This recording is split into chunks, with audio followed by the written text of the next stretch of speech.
even started talking about it yet, but it is a big year for athletes. It is an Olympic year, and we have an athlete joining us this morning that's going to be representing Belize in canoeing. He's a canoe athlete, well known to La Ruta Maya fans. I got to say that much, but to everyone else who's going to see him in the Olympic Games, we have Amado Cruz. Good morning. Good morning. How are you? I'm good, thanks. Yeah. Amado, you leave today for Tokyo. No, I leave today to Spain. To Spain? Yes. And then? I head to Spain to continue training for the Tokyo. Mm-hmm. And then that will take you on your rest of your journey there? Yes, I'll be in Spain for almost 3 to 4 weeks, and from there I'll leave to Tokyo. Okay. So how are you feeling then, knowing that you'll be leaving really soon and that this is the start of a really big journey for you?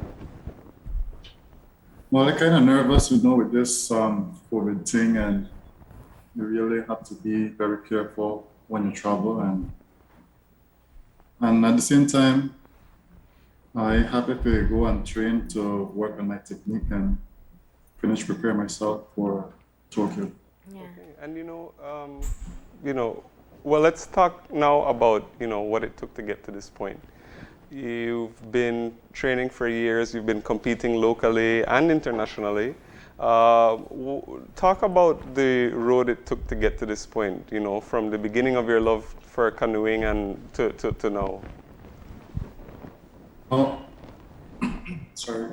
I started paddling when I was 14 with my brother, and from there I started paddling with Amaya, and this from there I had stopped, and this kayak paddling started in 2016. So it's something new for Belize, and it's something I like. And I've been competing in different kayak races, and I went to Canada, Peru, and Hungary to compete in sprints.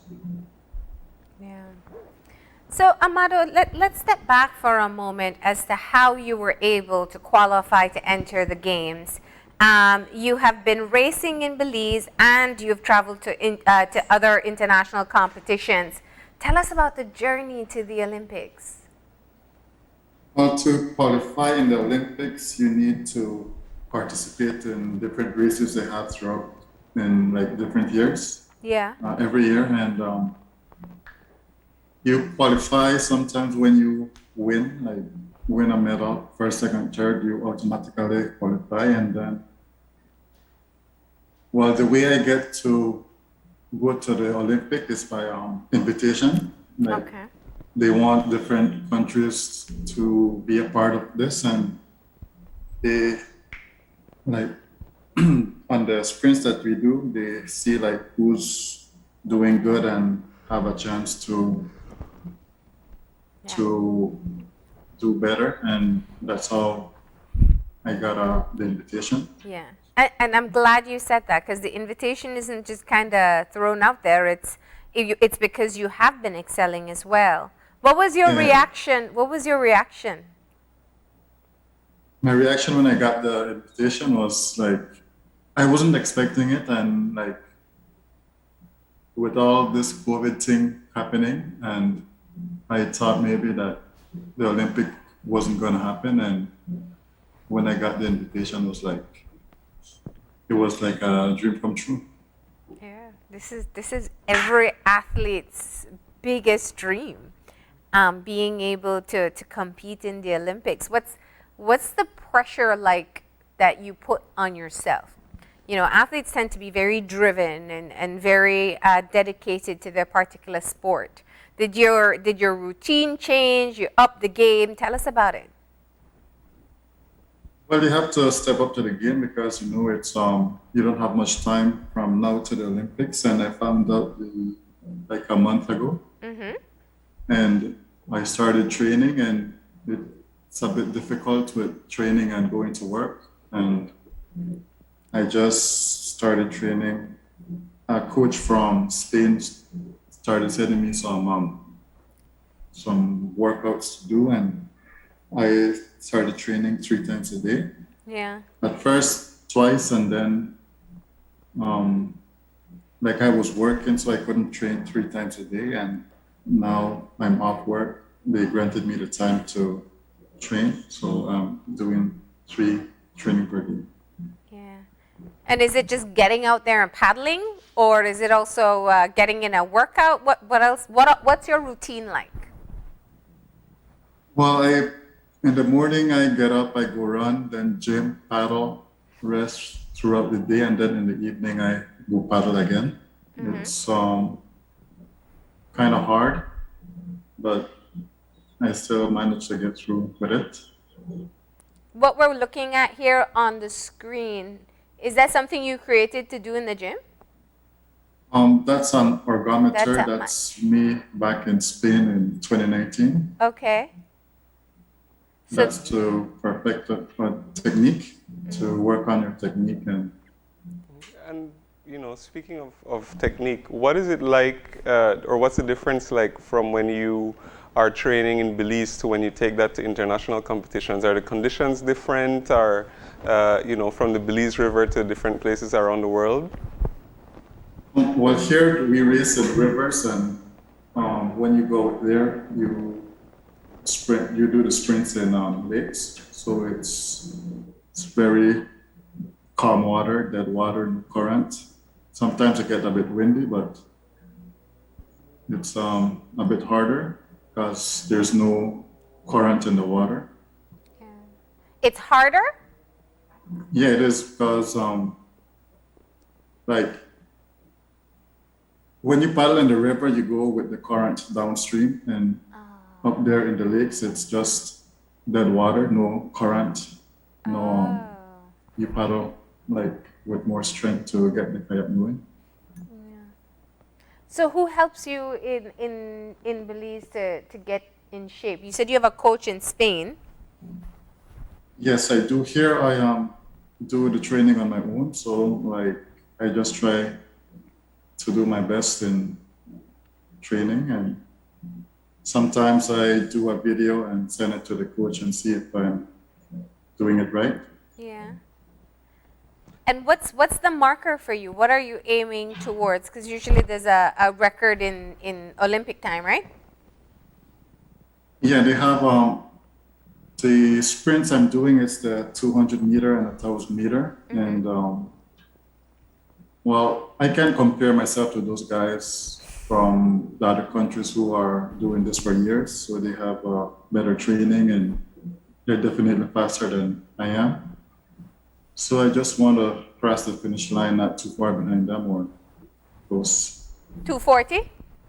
No, not too far behind. Oh, not too far behind. Yeah. Yeah. But you've set a goal for yourself, I'm sure.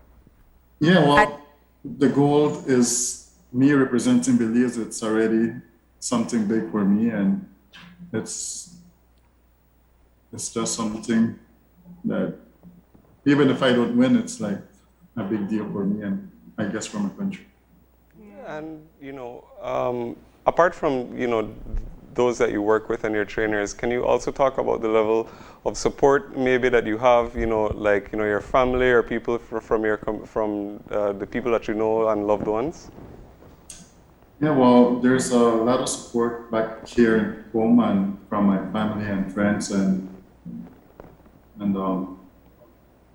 people who like my work, who gave me the time to train, and the minister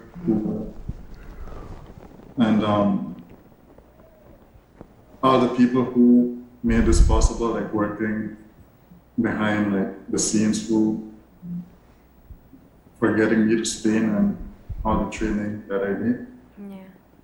You're still raising funds right now for part of the training, right? Yeah, it's sports is a very expensive thing, and I am getting the support from the Olympic Committee, but sometimes they give what they can give, and sometimes you need a little bit more for other expenses along the way. Yeah. Amado, what's going through your mind? You're leaving Belize to go train in Spain to represent the country in the Olympic Games. Just what does that feel like on a personal level? Well, it's a big deal for me to represent Belize in canoeing because it's the first time Yeah. Belize is sending an athlete to the Olympic in canoeing. Yeah. And I feel very honored to get this opportunity to do this. And to be the first canoe Yes, athlete. yes, to be the first to represent canoeing in the Olympics for Belize. Did you ever think that jumping in a kayak and building up that speed would lead you here? Well, paddling is something I liked, and I never thought I would get to the Olympics, and now it's like a dream come true, and I'm on my way there to the Olympics. Yeah.